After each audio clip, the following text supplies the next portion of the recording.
It's OPB Politics Now for Friday, May 10th. Multnomah County District Attorney Mike Schmidt sailed into office 4 years ago with what looked like a mandate from voters to implement a more progressive justice system. But 4 years, particularly the last 4 years, might as well be an eternity in politics. Today, Schmidt is in a dogfight for his political life and facing a challenge from within his own ranks. We're going to talk all about it today. Welcome to the podcast. I'm OPB Politics reporter Dirk Vanderhart. I'm OPB Criminal Justice reporter Conrad Wilson. And I'm OPB Portland City Government reporter Alex Zielinski. Conrad and Alex, it is always good to have you guys with us. It is particularly great this week because you both just collaborated on a pretty thorough, pretty interesting examination of this very hotly contested race for Multnomah County DA. This is a race, as I said, between Mike Schmidt, the current district attorney, and one of his top deputies, Nathan Vasquez. So I think let's start by getting an idea of these candidates. Alex, remind people about Schmidt's background. Yeah, so Schmidt is a Democrat from the East Coast, but he moved to Portland to attend law school at Lewis and Clark. And after graduating, he worked in the Multnomah County District Attorney's office for about 5 years. After that, he kind of pivoted to policy work. In 2015, he was hired to lead the Oregon Criminal Justice Commission, a state agency that advises lawmakers on criminal justice legislation and policy. And then in 2020, he joined this national wave of reform-minded prosecutors running for district attorney, where he pledged to reduce mass incarceration. It worked. He won with nearly 77% of the vote, which is, a landslide. And now he wants 4 more years in office. Here's why he said he wants to keep his job at a recent debate. I love this community, and I want to see it emerge from the challenges of the last few years stronger, safer, and healthier. Since my election in 2020, I built back a district attorney's office that had been ravaged by decades of budget cuts. I've increased office capacity and our prosecution rates year over year, every single year since taking office. What that means is we are getting through our case backlogs, we're holding offenders accountable, and securing justice and closure for more victims. So he believes that there's more work to be done and that he's the guy to get it done. And a lot of folks agree. He has the support of the state's top Democrats like Attorney General Ellen Rosenblum, former Governor Kate Brown, Multnomah County Chair Jessica Vega-Peterson. And he has the support of, a bunch of progressive nonprofits and community organizations. I think fair to characterize all that background you just laid out, Alex, as pretty strikingly different in a lot of ways from Nathan Vasquez, his challenger. Conrad, who is Vasquez? Remind us or introduce people, I should say, to Vasquez. Sure. So, he has a similar background in some ways to Schmidt. He also attended Lewis and Clark Law School here in Portland. And after he graduated, he too worked at the DA's office, like Schmidt. But he stayed there, and he stayed there for a long time, like 2 decades, rising up through the ranks to become a senior deputy district attorney. So it's a nonpartisan race, but it's become political. Vasquez is a former Republican who left the party because of former President Donald Trump, and he's now registered with the Independent Party. And Vasquez's support comes from law enforcement unions that represent folks like, Portland police officers, the Multnomah County sheriffs, kind of rank and file deputies.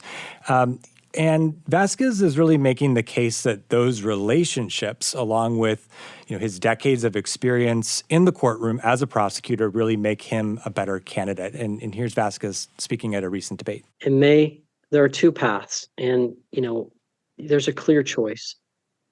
Mike Schmidt's path is one that's lined with lots of discrimination, retaliation, and mismanagement. My path forward offers hope and safety through actual collaboration and real experience. I'm the only one here that's actually taken on serious crime and delivered serious results for victims and communities. And so, again, that's, Nathan Vasquez, who's running against Mike Schmidt, really making his case to voters. So let's talk about what Mike Schmidt has done. I mean, you both wrote in the story that you produced that Schmidt can credibly say he's at least begun to accomplish what he said he would when he ran 4 years ago. Walk us through what you mean by that. In a lot of ways, if you actually look back at some of the stuff he was saying 4 years ago, you get a sense of just how much has changed in 4 years. I mean, he's talking about the Trump administration. He's talking about immigration and customs enforcement. Some things that really today are not relevant to voters. And so, one thing that Schmidt talked a lot about is really trying to take on racial disparities in the criminal justice system, doing things to sort of rectify, decades in which communities of color in particular have been affected, talking about gun violence, and just an overall ending cash bail, and really just trying to make the system more fair in a way that it maybe doesn't always feel fair, depending on who you are in that system or how many resources you bring to a criminal defense or something like that. So that was something that Schmidt really kind of highlighted, I guess, during his campaign 4 years ago, but a lot has changed in 4 years. And supporters say that he's really done a lot of these things, that he's created these new diversion courts that have gotten folks, avoided jail time for people who have lower sentences. He's,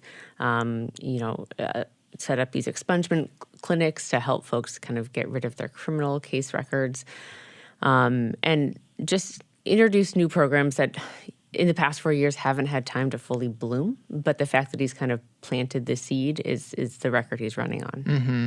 And so from that perspective, we have a politician who ran on a platform, has begun to accomplish some of that platform, or at least is working toward those accomplishments. And yet we also have a politician who seems to be in real trouble here. Why is that? Yeah, so people in Multnomah County are just generally unhappy with the status quo. And Mike Schmidt right now is the status quo. They see homelessness spreading across the city and public drug use and stories about people not being swiftly charged with crimes. And they think that replacing maybe the county's top prosecutor could change things. Data backs this up. A December poll commissioned by the Portland Metro Chamber found that nearly 70% of Multnomah County voters said the city is on the wrong track, pointing to concerns with crime, homelessness, the things I kind of mentioned.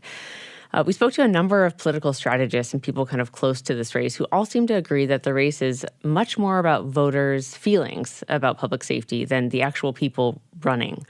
One of those people is Bobin Singh, the executive director of the Oregon Justice Resource Center, a civil rights nonprofit. Here's how he put it. It's a proxy fight. I mean, a lot of people from different sides of our community focusing their energies and their value systems and, overlaying it on the DA's race. And in many ways, like I said, like a proxy fight for the values of our city and the trajectory of our city, like who's going to win, whose voices actually matter. Many people, including Singh, said it seems like a referendum on the past few years under Schmidt's leadership.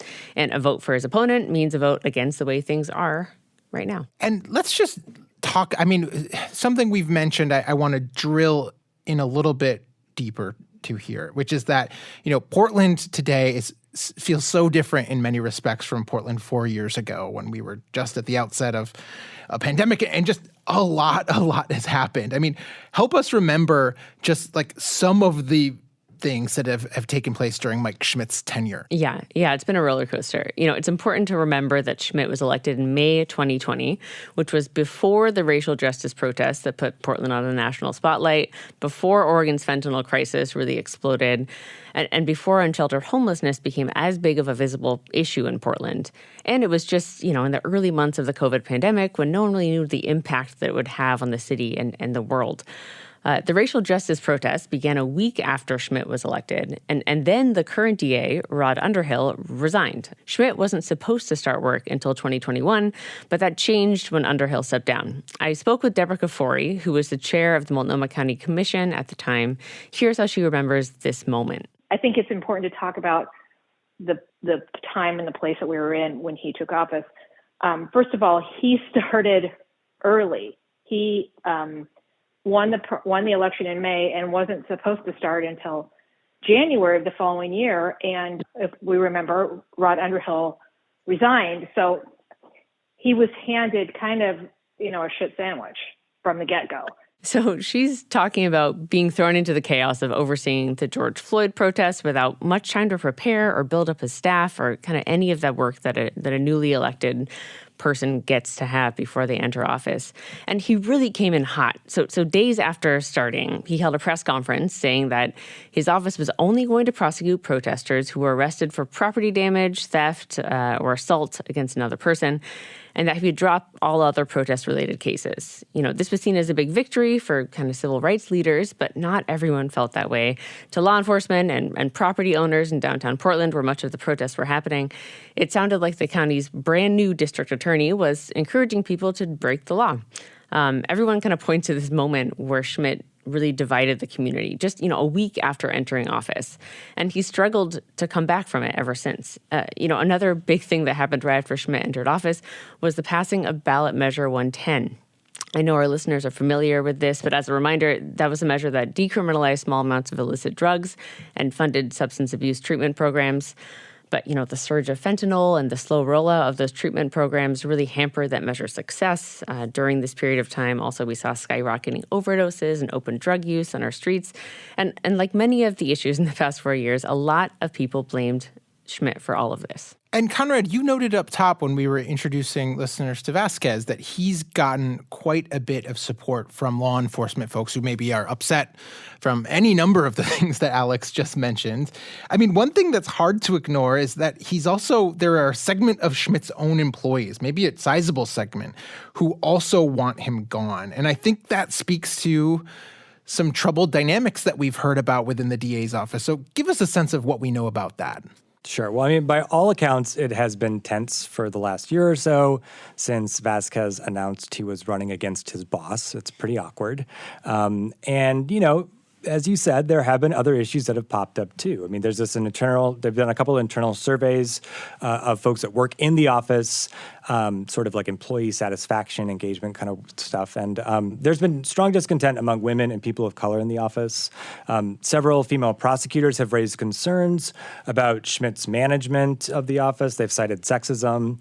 And actually, the Oregon Bureau of Labor and Industries found last year there was, quote, substantial evidence that Schmidt's office discriminated based on employees' gender and sex. Now, Schmidt said last year that he disagrees with Boley's findings. He pointed to numbers that showed that his office had promoted 31 men and 31 women since he was elected.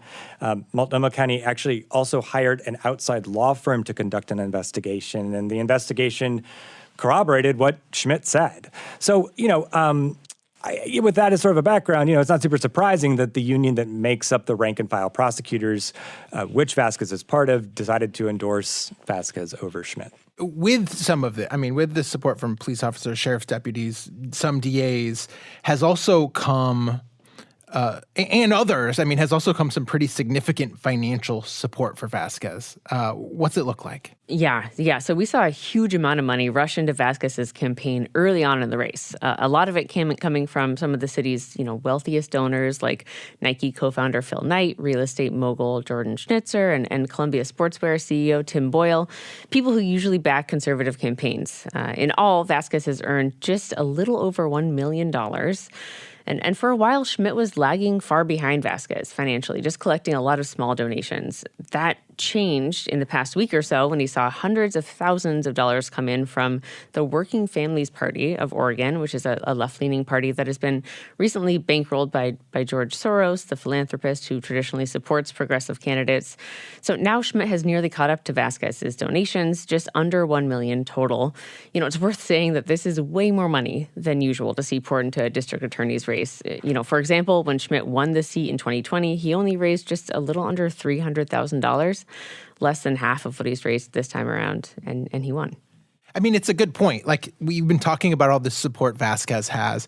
Schmidt has plenty of people in his corner in this race. I think, Alex, you got to this a little bit, but what is their take, for why they're supporting him now? Like I said earlier, they really believe that Schmidt has stayed true to his original campaign promises, and a lot of that centers on addressing the harms of incarceration. Tara Hurst is the executive director of the Health Justice Resource Alliance, which is an organization established to help the state carry out Measure 110. She supports Schmidt and spent a lot of time working with him on criminal justice reforms. Here's why she supports him. Everything that I've worked with him on has all been about reducing the jail population in order to both make sure our resources are going to the right places. I think Mike is still and has always proven that is his number one kind of value. So Hearst and others say he's doing real work to help expunge people's criminal records and create diversion programs that keep people out of jail. But Schmidt has also frustrated some supporters, mostly due to his backpedaling on Measure 110. He originally supported the decriminalization measure, but then spent the last legislative session working to roll back some of its promises, like reintroducing criminal penalties to drug possession. Hearst said she was heartbroken by this decision. Here she is again. I'm not going to applaud him for it because I don't think it was the right thing to do.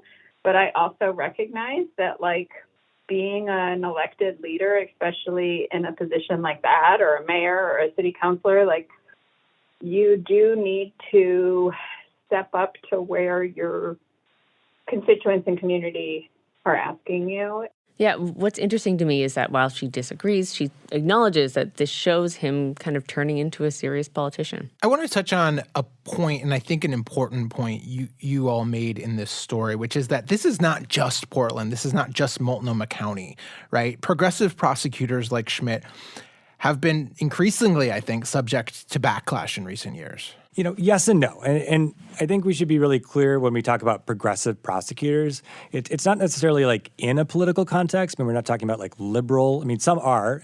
But really what it is it's reformers, folks that are, I don't know, when we talk to some law professors and some kind of other legal experts, they sort of see this progressive prosecutor movement as really folks looking outside the box, looking to do things differently than really they've been done in the past, and if there is any sort of uniting goal, it's that the criminal justice system is really expensive. And so how can we be like smart with the resources that we have, and really reducing mass incarceration. I spoke with Lori Levinson. She's a law professor at Loyola Law School in Los Angeles, and she spoke a bit about the challenges reformed prosecutors have faced across the country. The pushback is that basically the American public doesn't have a huge amount of patience. And so if reforms don't work quickly, they're going to be rejected. But there's also pushback that comes from inside, because when a prosecutor takes over, they may have prosecutors working in their office who have been there for decades, and they have done things a certain way, and they want to be respected or at least heard before these major reforms come in. Now, Levinson says she doesn't know anything about the Multnomah County DA's race. She's heard about it, but wasn't following it closely. But what she's describing there is, very much so like what is playing out in this race, both within Schmidt's office and, kind of the larger dynamics of the race. She also talked a little bit about just how popular some of these progressive prosecutors have been as they're swept into office. And, Levinson says that, these prosecutors are particularly popular when they're first elected, but reforms are hard. It doesn't surprise me that progressive prosecutors got elected. In fact, they got elected by quite a margin in some areas because people are searching for a change, a better way to do things. We have not really solved our issues about crime and criminal justice. So new ideas were welcome. But then the actual success was put under a microscope and say, did you pay up on your promises? Well, you actually chatted with some of these so-called progressive prosecutors who've been targeted, one of whom was actually recalled. What did they have to say about that dynamic? Sure. So I spoke with Chesa Boudin, who was the former district attorney in San Francisco, and he was recalled. And he basically said in so many words, my election was so unique to San Francisco. The recall process in San Francisco and California is so different. You really can't look at what was happening as sort of, and make any sweeping statements about this movement. He just kind of rejected that premise. And he said it's really missing from the national narrative. I also spoke with a guy named Larry Krasner. He's kind of one of the most famous reform prosecutors. He's the elected DA in Philadelphia. And, he won re-election because he says he focused on his record. And he said it's important to remind voters what happened, especially during the past 4 years, a lot of those challenges, and, what's happening now, how things have improved or at least getting better. I don't claim to be an expert in Portland, but the truth is that what's happening in Portland is broadly similar to what's happening all over the country, which is pandemic happened. Crime went very high. Now crime is dropping like a rock. we do need to get to the point where this country is less incarcerated and safer. And those are deeply connected. I guess let's get to the bottom line here. I mean, voters have their ballots. Votes are already being cast. Do we have any outward sign right now about how all this plays out, other than that this is a very tight and hotly contested race? Not really. So far there's only been about one poll done on this race, and the results are a little cloudy. The poll was commissioned by the Oregonian and found that nearly 50% of all polled voters are undecided in the race. But those decided slightly support Vasquez over Schmidt. It seems like people still haven't made up their minds or aren't really that interested maybe at this point. I spoke with the guy who authored the poll, John Horvick. He's the senior vice president at DHM Research. He's been following local races for a while in Oregon and said he predicts that this primary race might favor Schmidt.